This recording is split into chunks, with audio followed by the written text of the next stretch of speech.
Hello students, कैसे हैं आप लोग। आ गए हैं हम लोग केमिस्ट्री पढ़ने के लिए।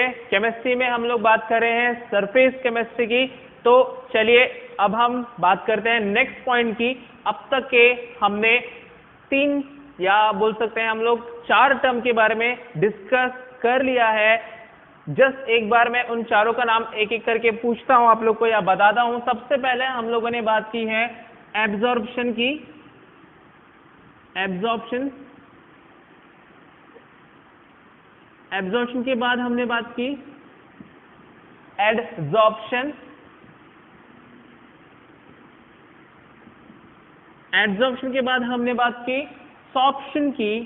एड और एब हटाकर सॉर्प्शन ला लिया हम लोगों ने। सॉर्प्शन के बाद हमने बात की, लास्ट टर्म हमने देखा डिसॉर्प्शन।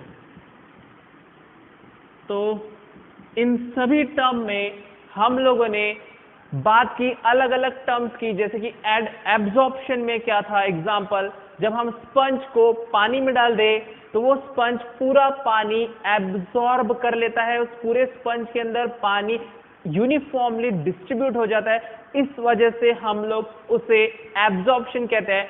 बट उसके अपोजिट हमने देखा एडजॉर्प्शन।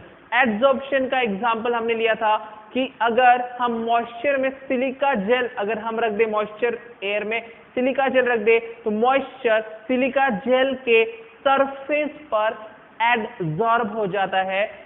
सॉर्प्शन, जब एब्जॉर्प्शन एंड एडजॉर्प्शन साइमल्टेनियसली हो या साथ में हो, एक साथ हो जाएंगे, तब हम उसे सॉर्प्शन कहते हैं। एंड लास्ट टर्म, जब कोई भी एडसॉर्बेंट के सरफेस से बाहर निकल जाए, उसे हम लोग डिसॉर्प्शन, मतलब एडसॉर्बेंट के सरफेस से बाहर निकल जाए तो हम उसे डिसऑर्प्शन कहते हैं। तो चलिए आज हम लोग सबसे इंपॉर्टेंट हमारा जो सरफेस केमिस्ट्री का टर्म है जो कि है एडसॉर्प्शन, उसके मैकेनिज्म या फिर वो क्यों होता है, कैसे होता है, वो उस कंडीशन के बारे में बात करने वाले हैं आज हम। तो सबसे पहले एडसॉर्प्शन को मैं रिकलेक्ट कर लेता हूं आप लोगों से। तो एडसॉर्प्शन में मैंने कहा था कि कोई सरफेस होगा, जैसे कि ये सपोज सिलिका जेल सरफेस है, सिलिका जेल सरफेस है एंड एटमॉस्फेयर में मॉइस्चर के मॉलिक्यूल्स है, वाटर मॉलिक्यूल्स ही बोलेंगे या मॉइस्चर मॉलिक्यूल्स बोलेंगे। तो क्या होगा, ये जो मॉइस्चर के मॉलिक्यूल्स है ऑटोमेटिकली इसके सरफेस पर आ जाएंगे और एडसॉर्ब हो जाएंगे। तो ये जो एडसॉर्ब हो गया उसको हमने क्या कहा था बेटा, हमने कहा था उसे एडसॉर्बेट, और जो एडसॉर्ब करता है उसे हमने कहा था एडसॉर्बेंट। रिमेंबर दिस वन, ये पॉइंट बहुत अच्छे से आपको ध्यान में रखना है, तभी आगे का पॉइंट आपको समझ में आ जाएगा। तो आज हम देखने वाले हैं कि ये जो मॉइस्चर के पार्टिकल है जिसके सरफेस पर क्यों आ गए। अगर मैं सिलिका जेल की जगह यहाँ पर कोई दूसरा सब्सटेंस रख देता, पेपर रख देता, तो पेपर के सरफेस पर ये नहीं आएंगे, सिर्फ सिलिका जेल के सरफेस पे आएंगे। तो आज हम देखने वाले हैं कि इस तरीके से मॉइस्चर के पार्टिकल सिलिका के सरफेस पर कैसे आ रहे हैं। तो हाउ, या फिर अगर हम आज के टॉपिक को नाम देंगे तो आज का हमारा टॉपिक होगा mechanism of adsorption. Mechanism of adsorption समझाने के लिए मैं आपसे बहुत ही सिंपल एग्जांपल बताने वाला हूं। एग्जांपल ऐसा है, सपोज आप लोगों की एग्जामिनेशन है, मतलब आप लोग का टेस्ट है, तो आप क्लासरूम में बैठेंगे according to your seating arrangement या रोल नंबर। तो यहाँ पर सपोज ऐसे 4 रोज 4 बेंचेस हैं, इस तरीके से आप बैठे हैं लाइन से, रोल नंबर वाइज बैठे हैं। तो क्या होगा, जितने भी स्टूडेंट, जो सबसे लास्ट में स्टूडेंट होंगे, ये क्लासरूम है सपोज, तो जो लास्ट के स्टूडेंट है वो बहुत खुश होंगे, happy. This students are happy. Why, क्यों हैप्पी है, क्योंकि पीछे बैठा है और सामने जो सर होंगे, सपोज दिस इज सर और मैडम, कोई भी हो सकता है, तो इन्हें आप दिखने नहीं वाले आप चीटिंग कर रहे हो या किसी को पूछ रहे हो या किसी से बात कर रहे हो। तो पीछे वाले बहुत हैप्पी, बीच वाले मीडियम रहेंगे, उन्हें कोई फर्क नहीं पड़ेगा क्योंकि वो सामने से पैक है, मतलब इनके सामने, जैसे कि ये सेकेंड रो है, ये फर्स्ट रो, ये सेकेंड रो, ये third row and fourth row, ये सबसे हैप्पी। तो ये दो रो को कोई प्रॉब्लम नहीं, no problem. They are in no problem. क्यों नहीं है इनको प्रॉब्लम? क्यों प्रॉब्लम नहीं? क्योंकि उनके सामने प्रोटेक्शन के लिए फर्स्ट बेंचेस बैठे हैं, सामने वाले बैठे हैं, बट जो सबसे सामने हैं दे आर इन टेंशन। अरे यार सर तो सामने ही अपने को अगर बात करना हो या किसी को कुछ पूछना हो तो नहीं पूछ सकते। अब मैं ये नहीं कह रहा कि आपको पूछना जरूरी है, लेकिन अगर सर हो आपके सामने तो आप एग्जाम देते वक्त थोड़े से नर्वस हो जाते हैं, थोड़ा सा टेंशन आ ही जाता है, चाहे कोई भी स्टूडेंट हो। तो अब ये क्या कहेंगे कि सर हमारा फर्स्ट बेंच है, तब क्या होगा कि बाजू वाले क्लास से दूसरे सर आ जाएंगे या मैडम आ जाएगी और वो कहेंगे कि एक स्टूडेंट की जगह चाहिए क्योंकि दूसरे क्लासरूम में जगह पैक हो गई। तो आप लोग ये जो फर्स्ट बेंच वाले रहेंगे, सर क्या कहेंगे आप लोग कहेंगे सर उसे हमारे पास लाओ, हमारे पास लाओ, हमारे पास लाओ। तो अगर आप लोग ट्राई करेंगे कि वो ऑब्जेक्ट, ये जो बाहर का स्टूडेंट है वो आपके सामने बैठ जाए, मतलब आप लोग पहले टेंशन में थे, आपने ट्राई किया कि वो आपके सामने आ जाए, और अगर ऐसे और स्टूडेंट होते हैं तो ये भी ट्राई करेगा इसके सामने भी कोई बैठे, ये स्टूडेंट भी ट्राई करेगा कि इसके सामने कोई बैठे और फर्स्ट बेंच कोई और हो जाए। तो ये बहुत ही सिंपल एग्जांपल मैंने बताया कि जैसे कि सबसे सामने के जो स्टूडेंट होते हैं वो टेंशन में होते हैं, तो वो ट्राई करेंगे कि उनके सामने भी कोई बैठे या फिर वो सामने ना बैठे, नीचे चले जाए। तो यही सेम फंडामेंटल थिंग या फिर इस कॉन्सेप्ट को मैं अप्लाई करूंगा एड्जॉर्प्शन में। तो मैं इसको मिटा देता हूं। अब मैं पर्टिकुलरली केमिस्ट्री के टर्म्स की बात करूंगा। अब हमने एक जनरल एग्जांपल की बात की, टेस्ट की बात की, लेकिन अगर मैं इसे एड्जॉर्प्शन में अप्लाई करूंगा तो एड्जॉर्प्शन में किस तरीके से अप्लाई करेंगे, चलो हम इसको डायग्रामेटिकली समझते हैं। हमारे पास में दो पार्टिकल्स है, ध्यान देना। एड्जॉर्प्शन में मैंने जब स्टार्टिंग किया था सरफेस केमिस्ट्री तब दो बात बताई थी, बल्क फेज एंड इंटरफेस। तो देखो सपोज यहां पर हमारे पास में अगर वाटर के पार्टिकल्स है, this one is water particle, यहां पर वाटर के पार्टिकल्स है, तो ये क्या हो गया, bulk phase of water. Clear है? अब इसके ऊपर क्या होगा, देयर विल बी मॉइस्चर और any substance, air is there, air particle, ये एयर का बल्क फेज है। एंड इन दोनों के बीच में ये जो है सबसे ऊपर की layer, I will draw it in, this is surface, ये सरफेस है ना बाबा, है कि नहीं बेटा? ऊपर एयर है, ये नीचे वाटर है, एयर और वाटर के बीच में सैंडविच, मैंने बताया था सैंडविच, दो ब्रेड के बीच में सैंडविच, तो ये ऊपर एयर नीचे वाटर, इन दोनों के बीच में जो सैंडविच बन गया वो सरफेस, या फिर दूसरा वर्ड यूज किया था इंटरफेस। तो अब यहाँ पर क्या होगा, अब ध्यान से देखेंगे, मतलब हमारे पास दो चीजें हैं। अब मैं सिर्फ वाटर के पार्टिकल्स की बात करूं, एयर को छोड़ देते हैं हम थोड़ी देर के लिए। तो वाटर के पार्टिकल्स में देखो, वाटर का एक बल्क फेज है मेरे पास में और एक सरफेस के पार्टिकल है। तो देखो यहाँ पे मैं लिखता हूँ बल्क फेज पार्टिकल और मैं यहाँ पे लिखता हूँ इंटरफेस, बीच में लाइन बना देता हूँ, इंटरफेस या फिर सरफेस। अगर आप बल्क फेज के पार्टिकल को ध्यान से देखेंगे, जैसे कि मैं इसका एग्जांपल लिखता हूँ, ये वाले पार्टिकल का, देखो इसके सब तरफ पार्टिकल्स है। अगर मैं इसको बड़ा ड्रॉ करूं तो देखो ये पार्टिकल है, इसके ऊपर भी पार्टिकल है, साइड में भी पार्टिकल है, इस साइड भी पार्टिकल है, नीचे भी, इस साइड, हर तरफ पार्टिकल है। दिख रहा है कि जो पार्टिकल बल्क फेज में, सी हियर, हम लोग वाटर की बात करें, एयर की बात नहीं चल रही, हम सिर्फ एब्जॉर्बेंट की बात करें, एब्जॉर्बेंट की, कि यहाँ पर जो पार्टिकल है वाटर का पार्टिकल चारों तरफ से, दूसरे वाटर के पार्टिकल है वो चारों तरफ से घिरा हुआ है। जैसे कि एग्जाम में जो बीच के बच्चे थे उनके चारों तरफ बच्चे थे, उनको कोई टेंशन नहीं था। अब केमिस्ट्री की लैंग्वेज में अगर हम बोलेंगे तो जितने भी मैटर है उसमें जो भी पार्टिकल होगा, जैसे कि ये पार्टिकल्स है, वो अप्लाई करेंगे फोर्स ऑफ अट्रैक्शन। क्या रहेगा इनके बीच में, force of attraction between the particles, force of attraction between the particles. तो अगर मैं बल्क फेज के पार्टिकल की बात करूं तो इसके ऊपर सभी तरीके से इक्वल फोर्स अप्लाई हो रहा है, सब तरफ से इक्वल फोर्स अप्लाई हो रहा है। समझ में आ रहा है कि पहले पॉइंट क्या बताया कि सब तरफ से पार्टिकल है, और अगर सब तरफ से पार्टिकल है तो इक्वल फोर्स है, मतलब मैं इस सामने वाले से भी पूछ सकता हूँ, पीछे वाले से भी पूछ सकता हूँ, साइड वाले से भी पूछ सकता हूँ, इस साइड वाले से भी पूछ सकता हूँ, मतलब मुझे कोई टेंशन है या नहीं है, कोई टेंशन नहीं है।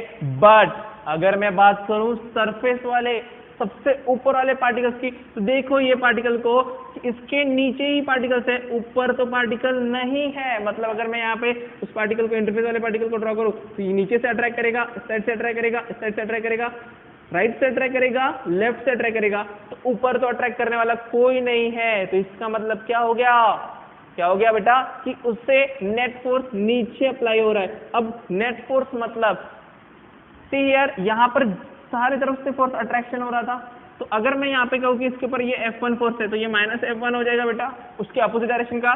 ऊपर अगर F2 है तो नीचे माइनस F2 हो जाएगा। आप वेक्टर्स पढ़ते हैं, ये हो जाएगा F3 तो ये हो जाएगा माइनस F3, इस साइड का अगर F4 है तो ये हो जाएगा माइनस F4। तो टोटल अगर नेट फोर्स की बात करूँ, नेट फोर्स कितना हो जाएगा बेटा, नेट फोर्स हो जाएगा 0। क्या हो जाएगा, 0, क्योंकि पार्टिकल के चारों तरफ पार्टिकल्स है। हम बात करें बल्क फेस के पार्टिकल की, चारों तरफ पार्टिकल है, इसलिए उसका नेट फोर्स 0 हो गया। बट अगर इंटरफेस की बात करें तो उसका जो नेट फोर्स रहेगा, ये देखो ये वेक्टर इस साइड है, ये वेक्टर इसका इस साइड है, तो रिजल्टेंट वेक्टर आपने फिजिक्स में पढ़ा होगा, तो इसका रिजल्टेंट वेक्टर हो जाएगा डाउनवर्ड। तो नेट फोर्स इज क्या हो जाएगा, डाउनवर्ड। क्या हो जाएगा, नेट फोर्स इज डाउनवर्ड। मतलब कि जो पार्टिकल इंटरफेस में है उसके ऊपर डाउनवर्ड फोर्स अट्रैक्ट करेगा या एक्ट करेगा। समझ में आ रहा है। तो देखो यहाँ पर सबसे पहला पॉइंट, अगर मैं इसको पॉइंट वाइज लिखने जाऊं तो सबसे पहला पॉइंट बल्क फेस के लिए क्या आएगा, it is surrounded by all side. मतलब बल्क फेस का जो पार्टिकल है वो चारों तरफ से घिरा हुआ है, surrounded by all side. But अगर मैं इंटरफेस की बात करूं तो नॉट सराउंडेड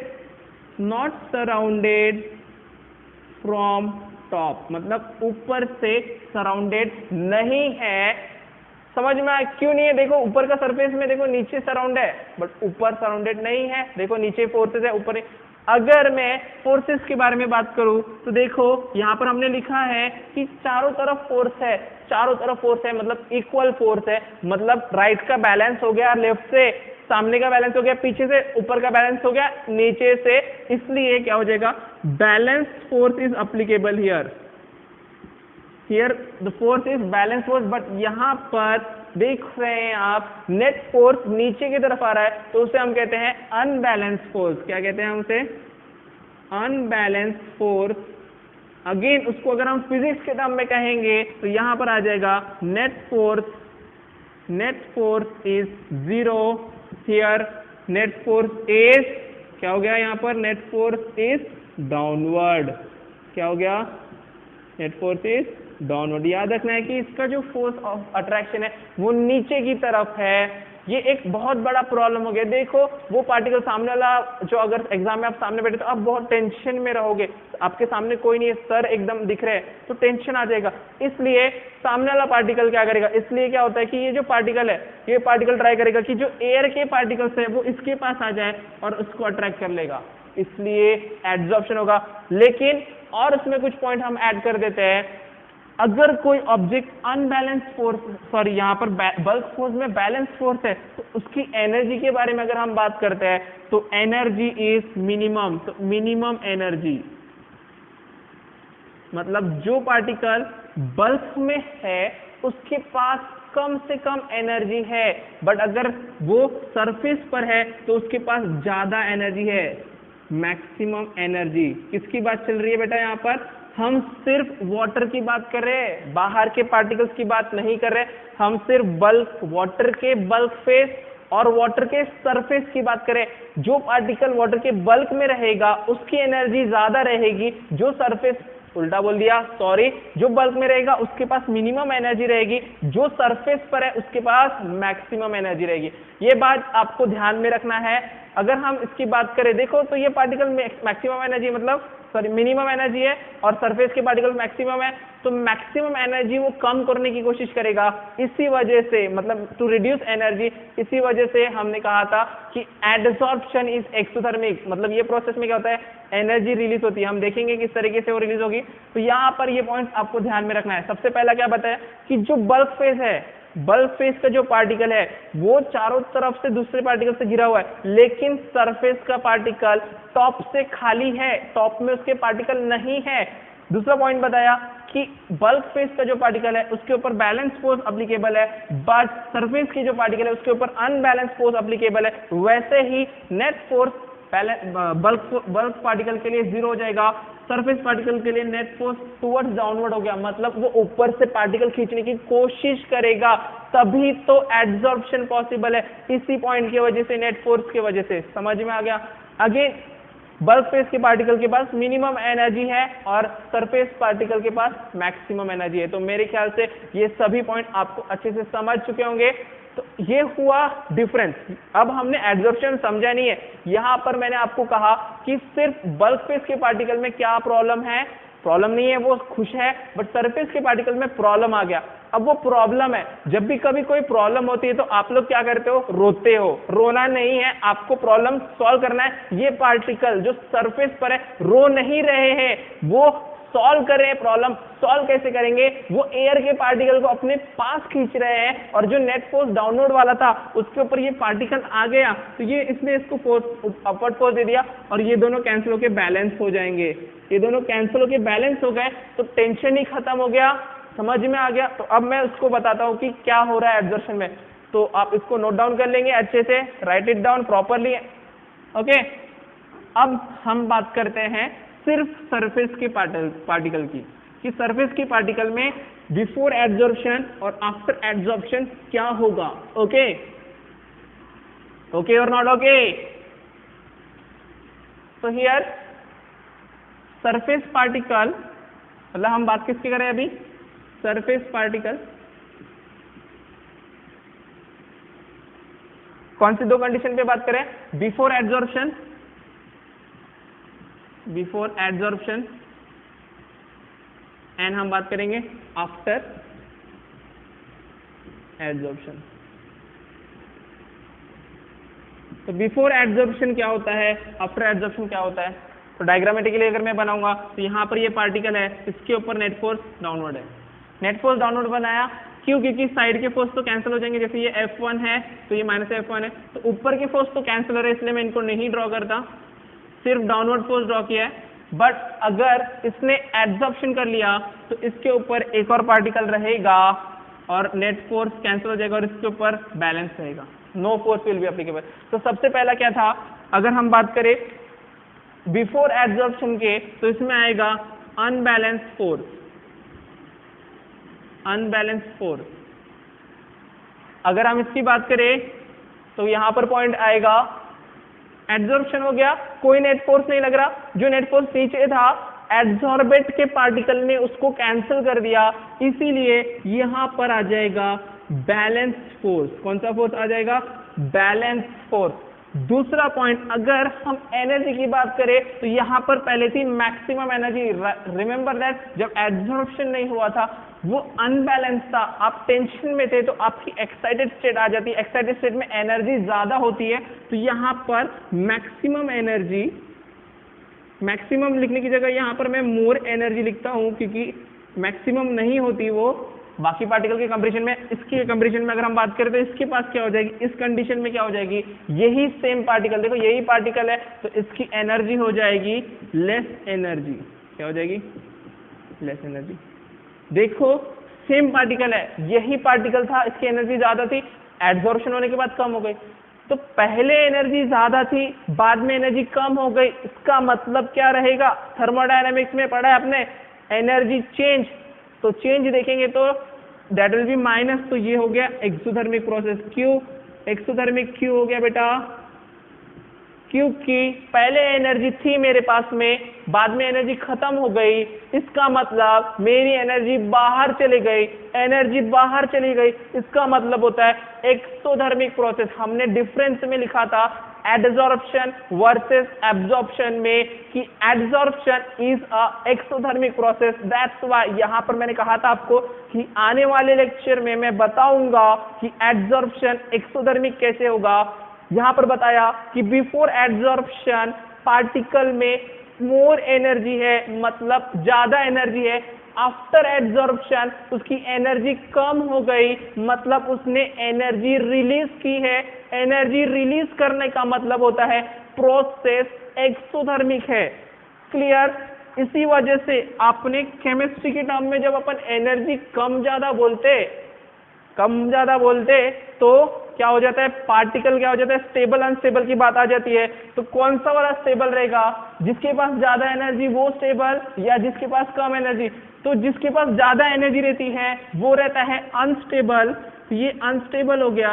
और जिसके पास कम एनर्जी रहती है वो हो गया स्टेबल। और आपको पता है दुनिया स्टेबल होना चाहती है, पूरी दुनिया स्टेबल होना चाहती है, तो ये पार्टिकल भी स्टेबल होना चाहता है। तो अगर एब्जॉर्प्शन का रीजन अगर हमें पूछा गया, what is the reason of absorption, तो हम सिंपल लिखेंगे सो दैट, और सिंपल वर्ड में लिखेंगे for stability of surface particles.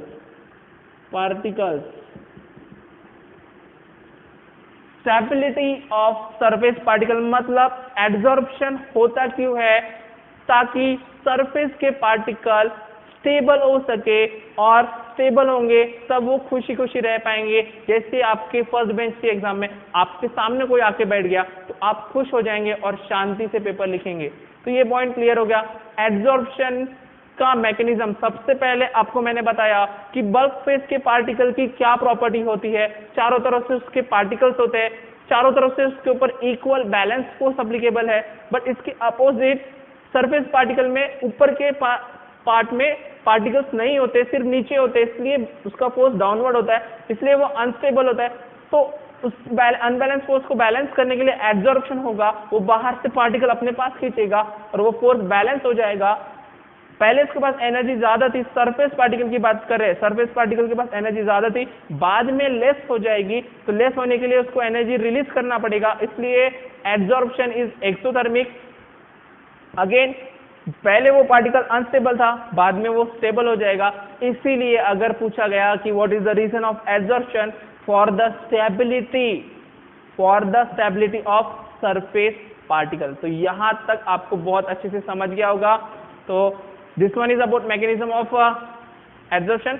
तो इसके बाद का जो टॉपिक है अबाउट थर्मोडायनामिक्स ऑफ एड्सॉर्प्शन, वो हम आने वाले लेक्चर्स में देखेंगे, और आने वाले लेक्चर्स और भी बेहतरीन होने वाले हैं, क्योंकि हम इसको डिटेल में देखेंगे। इसके बहुत सारे साइंटिस्ट ने क्या क्या और डिटेल्स बताई, और इस मैकेनिज्म को किस तरीके से इफेक्ट करेगा, फैक्टर्स अफेक्टिंग एड्सॉर्प्शन, उन सभी को देखेंगे। इसलिए वो सब वीडियोस देखने के लिए आप कनेक्टेड रहेंगे हमारे साथ। Okay, thank you for watching this video. मिलते हैं नेक्स्ट वीडियो में।